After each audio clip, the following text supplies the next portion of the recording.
we are doing a particle asset tracker, Tracker 1 unboxing.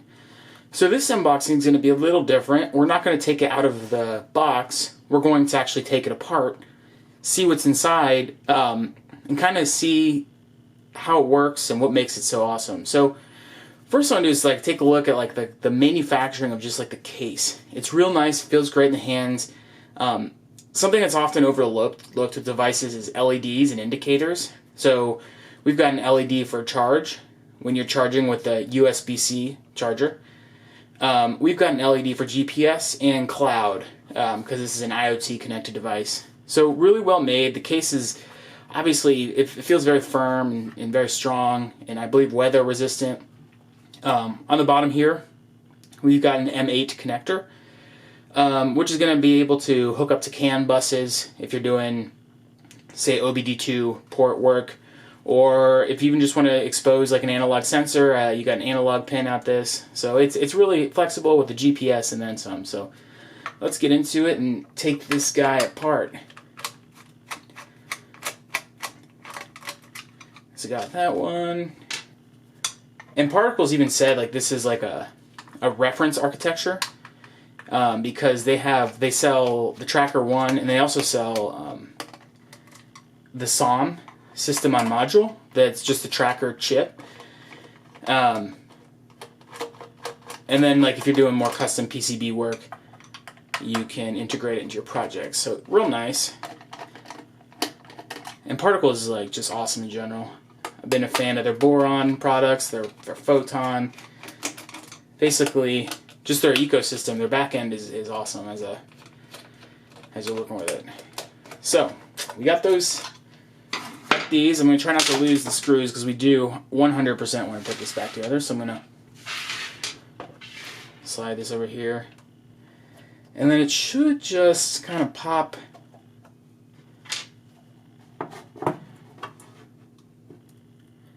So we're connected with some, let's get these pieces out first. So these are some like weather stripping, very nice. Same on this side.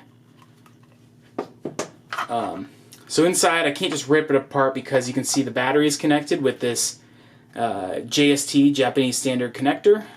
So we can remove that guy.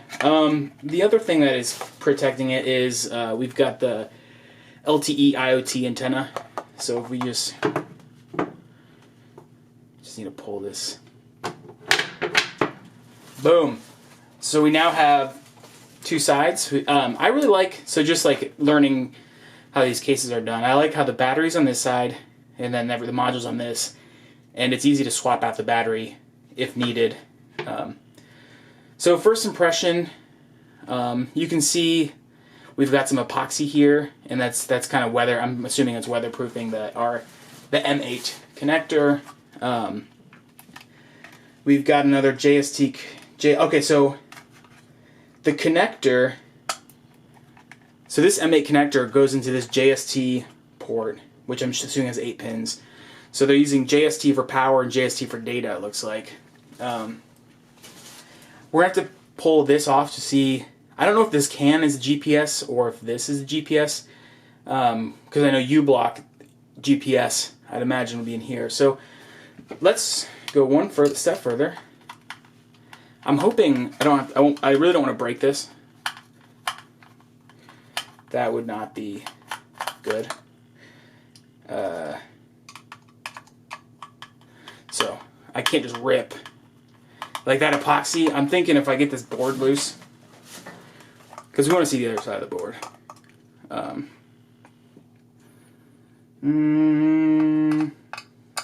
Screw here.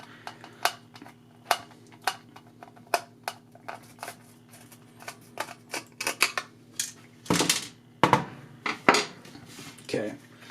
So it's still in there pretty good, and what's holding it in now is the epoxy. So I'm hoping this might be bad. Coming out. It's kind of.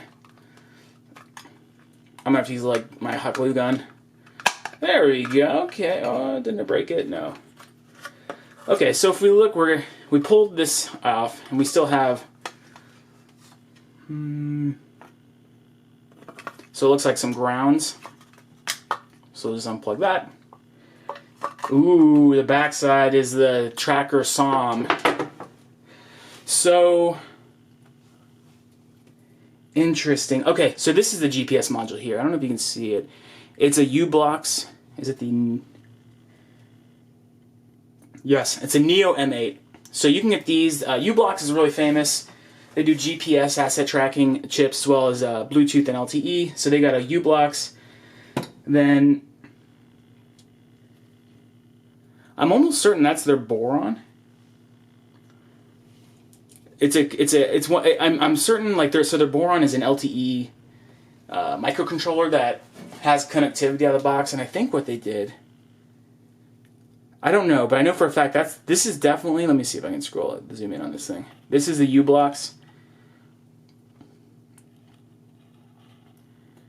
Can't see, but that's the U-Blox GPS, which is pretty nice. Overall, really, I mean, I really like it. It seems nice. I wish I knew more, because like, I'm working on another project where we're actually using the U-Blox. This is like $30, and connecting it into a different microcontroller radio. Trying to get a closer look. So you can see, like, these are the antenna holes. Antenna mounts. Yeah, so you got USB-C. I think when you're doing products, USB-C is definitely the new standard, so I love that they did that. Just some takeaways, like the JST connectors. I really like that it's all toolless using it. I don't know what this squishy thing is. It's squishy, though. Squishy. Yeah, so I mean, they're using U-Blox for the GPS module. That's pretty cool. I'm pretty certain, because like this has the LTE connectivity. I'm almost certain that's the boron under the hood. Yeah, so that is the unboxing of the Particle Tracker 1. Now we've got to figure out how to get it back together, but very impressive. I liked like good UX and good feeling products, and this definitely, it's just well made, well weatherproofed, and then it's very extendable. I like that they have this M8 connector for your CAN bus or for other inputs. So yeah, pretty cool. All right, we'll talk next time. Later.